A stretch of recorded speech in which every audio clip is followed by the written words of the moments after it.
ನಮಸ್ಕಾರ. NRTV Kannada YouTube channel coffee ನ್ಯೂಸ್ಗೆ ಸ್ವಾಗತ. ನಾನು ಅಜ್ಜಂಪುರ ನಾಗೇಶ್. ಒಂದು ನುಡಿ ಇದೆ ಕಣ್ರಿ, ನಮಗೆ ಜನ್ಮಕ್ಕೆ ಕಾರಣೀಭೂತರಾದಂಥ ತಂದೆ ತಾಯಿಗಳನ್ನ ಹಾಗೂ ನಾವು ಊಟ ಮಾಡುವಂತ ಸ್ಥಳವನ್ನ ಹಾಗೂ ನಮಗೆ ಕಲಿಸಿದ ವಿದ್ಯೆಯ ಸ್ಥಳವನ್ನ ಸಹ ಮರಿಬಾರ್ದು, ಅಂದ್ರೆ ಶಾಲೆಯನ್ನ ಮರಿಬಾರ್ದು. ಈ ಒಂದು ಚಿಕ್ಕಮಗಳೂರು ಜಿಲ್ಲೆ ಅಜ್ಜಂಪುರ ತಾಲೂಕಿನ ಅಜ್ಜಂಪುರ ಪಟ್ಟಣದಲ್ಲಿರುವಂತಹ ಶೆಟ್ಟು ಸಿದ್ದಪ್ಪ ಪದವಿ ಪೂರ್ವ ಕಾಲೇಜು ಹಾಗೂ ಪ್ರೌಢಶಾಲಾ ವಿಭಾಗದಿಂದ ಈ ಒಂದು ಶಾಲೆ ನಡೀತಿದೆ. ಈ ಒಂದು ಜಾಗವನ್ನ ಹಿಂದಿನ ಮಹಾತ್ಮರಾದಂತಹ ಶೆಟ್ಟು ಸಿದ್ದಪ್ಪನವರು ದಾನವಾಗಿ ನೀಡುವ ಮೂಲಕವಾಗಿ ಓದಿಗೆ ಹೆಚ್ಚು ಮಹತ್ವನ ನೀಡ್ತಾ ಬರ್ತಾ ಇದ್ರು. ಈ ಒಂದು ಶಾಲೆಯಲ್ಲಿ ಸಾಕಷ್ಟು ಸಾವಿರಾರು ವಿದ್ಯಾರ್ಥಿಗಳು ಹೊರಹೊಮ್ಮಿ ಉನ್ನತ ಹುದ್ದೆಯಲ್ಲಿದ್ದಾರೆ, ಹಾಗೆ ತಮ್ಮ ಕೆಲಸಗಳನ್ನು ಮಾಡ್ತಿದ್ದಾರೆ. ಈ ಒಂದು ನಿಟ್ಟಿನ ಎಲ್ಲಾ ವಿದ್ಯಾರ್ಥಿಗಳು ಸೇರಿ ನಾವು ಓದಿರುವಂತಹ ಅಂದ್ರೆ 1ನೇ ತರಗತಿಯಿಂದ 10ನೇ ತರಗತಿ ಓದಿರುವಂತಹ ಶಾಲೆಯನ್ನ ಯಾರು ಮರಿಬಾರದು, ಹಾಗೆ ಅದರ ಹೆಸರನ್ನ ಇನ್ನೂ ಉತ್ತುಂಗಕ್ಕೆ ಏರಿಸಬೇಕು, ಹಾಗೆ ಅದರ ಒಂದು ಉನ್ನತೀಕರಣವನ್ನು ನಾವು ಮಾಡಬೇಕು ಎಂಬ ನಿಟ್ಟಿನಲ್ಲಿ ಓದಿರುವಂತಹ ಎಲ್ಲಾ ವಿದ್ಯಾರ್ಥಿಗಳು ಸೇರಿ ಹಳೆಯ ವಿದ್ಯಾರ್ಥಿ ಒಂದು ಸಂಘವನ್ನ ಮಾಡುವ ಮೂಲಕವಾಗಿ ಅದರ ಅಭಿವೃದ್ಧಿಗೋಸ್ಕರ ಸಾಕಷ್ಟು ಶ್ರಮವನ್ನ ಪಡುತ್ತಿರುವುದು ನಮ್ಮ ಒಂದು ಆತ್ಮೀಯ ಗೆಳೆಯರ ಒಂದು ಬಳಗ. ಈ ಒಂದು ಆತ್ಮೀಯ ಒಂದು ಸ್ನೇಹಿತರ ಒಂದು ಬಳಗ ಈ ಒಂದು ಶೆಟ್ಟು ಸಿದ್ದಪ್ಪ ಒಂದು ಅಭಿವೃದ್ಧಿಯ ಶಾಲೆಯನ್ನು ಅಭಿವೃದ್ಧಿ ಮಾಡಲಿಕ್ಕೆ ಸಾಕಷ್ಟು ರೀತಿಯಲ್ಲಿ ಇಲ್ಲಿ ಓದಿರುವಂತಹ ಎಲ್ಲಾ ವಿದ್ಯಾರ್ಥಿಗಳು ಸೇರಿ ಒಂದು ದೇಣಿಗೆಯನ್ನು ನೀಡುವ ಮೂಲಕವಾಗಿ ಈ ಸರ್ಕಾರಿ ಶೆಟ್ಟು ಸಿದ್ದಪ್ಪ ಪದವಿ ಪೂರ್ವ ಕಾಲೇಜನ್ನ ಹೆಚ್ಚು ಅಂದ್ರೆ ಮನನೆಗೆ ಹಾಗೂ ಅಭಿವೃದ್ಧಿಯನ್ನ ಮಾಡ್ತಾ ಇರೋದು. ಅದಕ್ಕೂ ತಾಜಾ ಉದಾಹರಣೆ ಅಂತಂದ್ರೆ ಈಗ ನೋಡಿ, ನಾವು ನೋಡ್ತಿರುವಂತಹ ಚಿತ್ರ ಶೆಟ್ಟು ಸಿದ್ದಪ್ಪ ಪದವಿ ಪೂರ್ವ ಕಾಲೇಜು. ಅಂದ್ರೆ ಹಿಂದೆ ಶೆಟ್ಟು ಸಿದ್ದಪ್ಪನವರು ಕಟ್ಟಿಸಿದಂತಹ ಒಂದು ಕಾಲೇಜು ಅದೇ ರೀತಿಯ ಒಂದು ಸ್ಕೆಚ್ ಅನ್ನು ಹಾಗೆ ಇಟ್ಕೊಂಡು, ಆದ್ರೆ ಬಣ್ಣ ಮಾತ್ರ ನಮ್ಮ ವಿದ್ಯಾರ್ಥಿಗಳು ಅಂದ್ರೆ ಇಲ್ಲಿ ಓದಂತ ವಿದ್ಯಾರ್ಥಿಗಳು ಸೇರಿ ಒಂದು ಬಣ್ಣವನ್ನು ಬಳಿಯುವ ಮೂಲಕವಾಗಿ ಒಂದು ಮಧುವಣ ಗೀತೆಯಂತೆ ಒಂದು ಸಿಂಗಾರವನ್ನ ಮಾಡಿದ್ದಾರೆ.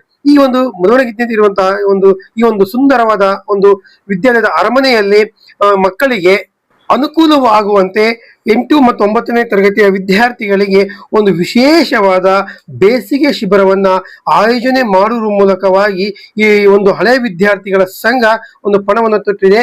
ಈ ಒಂದು 26-27ನೇ ಸಾಲಿನ ಒಂದು ಬೇಸಿಗೆ ಶಿಬಿರವನ್ನ ಒಂದು ಶೆಟ್ಟು ಸಿದ್ದಪ್ಪ ಕಾಲೇಜು ಅಲ್ಲಿ ಎಲ್ಲಾ ಹಳೆಯ ವಿದ್ಯಾರ್ಥಿಗಳ ಸಹಕಾರದೊಂದಿಗೆ ಉತ್ತಮವಾಗಿ ನಡೆದಿದೆ. ಈ ಒಂದು ಬೇಸಿಗೆ ಶಿಬಿರದಲ್ಲಿ ಎಲ್ಲಾ ರೀತಿಯ ಅಂತಂದ್ರೆ ಓದುವುದು ಮತ್ತೆ ಬರವಣಿಗೆ, ಯೋಗ, ಹಾಗೆ ಮೆಡಿಟೇಷನ್, ಹಾಗೆ ಒಂದು ಶೈಕ್ಷಣಿಕ ಪ್ರವಾಸಗಳಿಗೆ ಭೇಟಿ ನೀಡುವುದು, ಹಾಗೆ ಕಚೇರಿಗಳಿಗೆ ಭೇಟಿ ನೀಡುವುದು, ಅಲ್ಲಿಯ ಮಾಹಿತಿ ಬಗ್ಗೆ ಆ ಒಂದು ಆಡಳಿತ ಬಗ್ಗೆ ವೈಖರಿನ ತಿಳಿಯುವುದರ ಬಗ್ಗೆ ಹಾಗೂ ವಿಶೇಷ ವ್ಯಕ್ತಿಗಳಿಂದ ಒಂದು ಪ್ರವಚನವನ್ನ ನೀಡುತ್ತಿರುವುದು ಕಂಡು ಬರ್ತಾ ಇದೆ. ಒಟ್ಟಾರೆಯಾಗಿ ಅಜ್ಜಂಪುರದಲ್ಲಿ ಈ ವರ್ಷದಲ್ಲಿ ಶೆಟ್ಟು ಸಿದ್ದಪ್ಪ ಪದವಿ ಪೂರ್ವ ಕಾಲೇಜಿನ ಹಳೆಯ ವಿದ್ಯಾರ್ಥಿಗಳೆಲ್ಲ ಸೇರಿ ವಿಶೇಷವಾದ ಒಂದು ಬೇಸಿಗೆ ಶಿಬಿರವನ್ನು ಮಾಡುವುದರ ಮೂಲಕವಾಗಿ ಎಲ್ಲ ಮಕ್ಕಳು ಸಹ ನಮ್ಮಂತೆ ಆಗಬೇಕು, ಅಂದ್ರೆ ನಮ್ಮಂತೆ ಅಧಿಕಾರಿ ಆಗ್ಬೇಕು ಎಂಬ ಆಸೆ ಪಣತೊಟ್ಟು ಈ ಒಂದು ಶಿಬಿರವನ್ನ ಮಾಡ್ತಿದ್ದಾರೆ. ಒಂದು ಬೇಸಿಗೆ ಶಿಬಿರದಲ್ಲಿ ಇಲ್ಲಿ ಸ್ಥಳೀಯ ಸಂಸ್ಥೆಗಳಾದಂತಹ ಪಟ್ಟಣ ಪಂಚಾಯತಿಗೆ ಎಲ್ಲಾ ವಿದ್ಯಾರ್ಥಿಗಳನ್ನು ಭೇಟಿ ನೀಡುವ ಮೂಲಕವಾಗಿ ಅಲ್ಲಿಯ ಕಾರ್ಯವೈಖರಿಯ ಬಗ್ಗೆ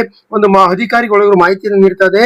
ಅದರಂತೆ ಅಲ್ಲಿ ಭಾಗವಹಿಸಿದಂತ ಎಲ್ಲಾ ಮಕ್ಕಳು ಸಹ ಒಂದು ಪ್ರಶ್ನೆಗಳನ್ನ ಕೇಳಿದಾಗ ಅಲ್ಲಿ ಅಧಿಕಾರಿ ವರ್ಗದವರು ಒಂದು ಮಾಹಿತಿಯನ್ನು ನೀಡುತ್ತಿರುವ ಚಿತ್ರದಲ್ಲಿ ಕಾಣಿಸುತ್ತೆ. ಪರ್ಸೆಂಟೇಜ್ ಇಷ್ಟು ಅಂತ ಇರುತ್ತೆ. ಆ ಪರ್ಸೆಂಟೇಜ್ ನ ಅವರು ಅಮೌಂಟ್ ಕಟ್ಟಿದ್ರೆ ಕೇಂದ್ರ ಸರ್ಕಾರದಿಂದ ಸಹಾಯಧನ ಸಿಗುತ್ತೆ. ಫಸ್ಟ್ 10,000 ಸಿಗುತ್ತೆ, ಆಮೇಲೆ 20. ಮಕ್ಕಳಿಗೆ ಕಾನೂನಿನ ಅರಿವು ಬಗ್ಗೆ ಇರುವ ಬಗ್ಗೆ ಒಂದು ಮಾಹಿತಿ ಅಜ್ಜಂಪುರ ಠಾಣೆಯ ಒಂದು ಭೇಟಿ ನೀಡುವ ಮೂಲಕವಾಗಿ ಒಂದು ಬೇಸಿಗೆ ಶಿಬಿರದ ಮಕ್ಕಳಿಗೆ ಒಂದು ಮಾಹಿತಿಯನ್ನು ನೀಡ್ತಾ ಇದ್ದಾರೆ. ಈ ಒಂದು ಬೇಸಿಗೆ ಶಿಬಿರದ ಮಾಹಿತಿಯ ಬಗ್ಗೆ ಅಂದ್ರೆ ಠಾಣೆಯ ವೈಖರಿಯ ಒಂದು ಕಾರ್ಯವೈಖರಿಯ ಬಗ್ಗೆ ಆ ಠಾಣಾಧಿಕಾರಿಗಳಾದಂತಹ ಕೃಷ್ಣನಾಯ್ಕನವರು ಒಂದು ಬಂದಂತ ಎಲ್ಲಾ ವಿದ್ಯಾರ್ಥಿಗಳಿಗೆ ಒಂದು ಯಾವ ರೀತಿ ಆಗಿರ್ಬೇಕು, ತುರ್ತು ಸಂದರ್ಭದಲ್ಲಿ ಏನ್ ಮಾಡ್ಬೇಕು, ಹಾಗೆ ಬೇರೆ ಒಂದು ಗಲಾಟೆ ಸಂದರ್ಭದಲ್ಲಿ ಯಾರಿಗೆ ಹೇಳ್ಬೇಕು ಎಂಬ ಮಾಹಿತಿಯನ್ನ ಸಂಪೂರ್ಣ ವಿವರವಾಗಿ ಇದು ತಿಳಿಸ್ತಿದ್ದಾರೆ. ಅದೇ ರೀತಿಯಾಗಿ ಬೇಸಿಗೆ ಶಿಬಿರದಲ್ಲಿ ಭಾಗವಹಿಸಿದ ಎಲ್ಲಾ ಮಕ್ಕಳಿಗೆ ಪ್ರತಿನಿತ್ಯ ಹಳೆ ವಿದ್ಯಾರ್ಥಿಗಳು ಒಬ್ಬೊಬ್ಬರಂತೆ ಮಧ್ಯಾಹ್ನದ ಉಪಹಾರ ವ್ಯವಸ್ಥೆಯನ್ನು ಮಾಡಿದ್ದು ಉಂಟು. ಈ ಉಪಹಾರದ ವ್ಯವಸ್ಥೆಯನ್ನ ಮಕ್ಕಳು ಸೇವಿಸಿರುವುದು. ಒಟ್ಟಾರೆಯಾಗಿ ಅಜ್ಜಂಪುರದಲ್ಲಿ ನಡೆದಂತಹ ವಿಶೇಷವಾದ ಬೇಸಿಗೆ ಶಿಬಿರದಲ್ಲಿ ಎಲ್ಲಾ ಮಕ್ಕಳು ಭಾಗವಹಿಸುವ ಮೂಲಕ ಹೆಚ್ಚು ಪ್ರಯೋಜನವನ್ನ ಪಡ್ಕೊಂಡಿದ್ದಾರೆ. ಈ ಒಂದು ಪ್ರಯೋಜನಕ್ಕೆ ಕಾರಣೀಭೂತರಾದಂತಹ ಅಜ್ಜಂಪುರದ ಶೆಟ್ಟು ಸಿದ್ದಪ್ಪ ಪದವಿ ಪೂರ್ವ ಕಾಲೇಜಿನ ಎಲ್ಲಾ ವಿದ್ಯಾರ್ಥಿಗಳಿಗೆ NRTV ಸಹ ಮತ್ತೊಮ್ಮೆ ಅವರಿಗೆ ಅಭಿನಂದನೆಯನ್ನ ಸಲ್ಲಿಸ್ತಾ ಇದೆ. ಡಿ ದೇವರಾಜ್ ಅರಸೋರ ನಿಗಮನದಿಂದ ಮಹಿಳೆಯರಿಗೆ ತಮ್ಮ ಸ್ವಾವಲಂಬನೆ ಬದುಕನ್ನು ಸಾಧಿಸಲಿಕ್ಕೋಸ್ಕರ ಒಂದು ಹಲವಾರು ವಿವಿಧ ಉಪಕರಣಗಳನ್ನು ನೀಡಲಾಯಿತು. ಅದೇ ರೀತಿಯಾಗಿ ಅಂಗವಿಕಲರಿರುವಂತಹ ಮಕ್ಕಳಿಗೆ ತಮ್ಮ ಉತ್ತೇಜನವನ್ನು ನೀಡುವ ನಿಟ್ಟಿನಲ್ಲಿ ಆ ಒಂದು ಅಂಗವಿಕಲರಾದಂತಹ ಯುವಕರಿಗೆ ಒಂದು ಬೈಕ್ ಅನ್ನು ಉಚಿತವಾಗಿ ಬೈಕ್ ನೀಡುವ ಒಂದು ತ್ರಿಚಕ್ರ ವಾಹನ ನೀಡುವ ಒಂದು ಇಲ್ಲಿ ಕಾರ್ಯಕ್ರಮವನ್ನು ಹಮ್ಮಿಕೊಳ್ಳಲಾಯಿತು. ಈ ಕಾರ್ಯಕ್ರಮದಲ್ಲಿ ಮಾನ್ಯ ನಮ್ಮ ತರೀಕೆರೆ ತಾಲೂಕಿನ ಶಾಸಕರನ್ನ GH ಶ್ರೀನಿವಾಸ್ ಅವರು ಮಹಿಳೆಯರಿಗೆ ಒಂದು ಉಚಿತವಾದ ಟೈಲರಿಂಗ್ ಮಿಷಿನ್ ಅನ್ನ ನೀಡುವ ಮೂಲಕವಾಗಿ ನಿಮ್ಮ ಏಳಿಗೆಗೆ ನಮ್ಮ ಸರ್ಕಾರ ಸದಾ ಸಿದ್ಧ ಎಂಬ ಬಗ್ಗೆ ಒಂದು ನುಡಿಯನ್ನು ಹೇಳಿದ್ದಾರೆ. ಅದೇ ರೀತಿಯಾಗಿ ಉಚಿತವಾಗಿ ಪಡೆದಂತಹ ಮಹಿಳೆಯರು ಸಹ ನಮಗೆ ಈ ಒಂದು ನಮ್ಮ ಬದುಕನ್ನ ರೂಪಿಸಿಕೊಡ್ಲಿಕ್ಕೆ ಈ ಒಂದು ಸರ್ಕಾರ, ಸಿದ್ದರಾಮಯ್ಯರ ಸರ್ಕಾರ ಸಾಕಷ್ಟು ರೀತಿಯಲ್ಲಿ ನಮ್ಗೆ ಅನುಕೂಲ ಮಾಡ್ತಿದೆ. ಅವರಿಗೆ ಅಭಿನಂದನೆಗಳು ಹಾಗೂ ನಮ್ಮ ಶಾಸಕರಿಗೆ ತುಂಬ ಹೃದಯದ ಅಭಿನಂದನೆಗಳನ್ನ ಸಲ್ಲಿಸಿದ್ದಾರೆ. ಒಟ್ಟಾರೆಯಾಗಿ ಈ ಅಂಗವಿಕಲರುಳ್ಳಂತಹ ವಿದ್ಯಾರ್ಥಿಗಳಿಗೆ ಒಂದಂತ ಇವರಿಗೆ ತ್ರಿಚಕ್ರ ವಾಹನವನ್ನ ಶಾಸಕರು ನೀಡ್ತಿರೋ ಈ ಸಂದರ್ಭದಲ್ಲಿ ಶಾಸಕರು ಸಹ ಬಂದಂತ ತ್ರಿಚಕ್ರ ವಾಹನ ಮೇಲೆ ಕುಳಿತು ತಮ್ಮ ಇದ್ರ ಬಗ್ಗೆ ಹೇಳಿದ್ದಾರೆ. ಅದೇ ರೀತಿಯಾಗಿ ಈ ಒಂದು ಸಂದರ್ಭದಲ್ಲಿ ಎಲ್ಲಾ ಒಂದು ತ್ರಿಚಕ್ರ ವಾಹನವನ್ನ ಎಲ್ಲಾ ಫಲಾನುಭವಿಗೆ ನೀಡುವ ಮೂಲಕವಾಗಿ ನಾವು ನಿಮ್ಮ ಏಳಿಗೆಗೆ, ನಿಮ್ಮ ಧೈರ್ಯಕ್ಕೆ ನಾವು ನಿಮ್ಮ ಸದಾ ಸಿದ್ಧ ಇರ್ತೇವೆ ಅಂತ ಹೇಳುವ ಮೂಲಕವಾಗಿ ಒಂದು ಕಾರ್ಯಕ್ರಮ ಅದ್ದೂರಿಯಾಗಿ ನಡೆಯಿತು.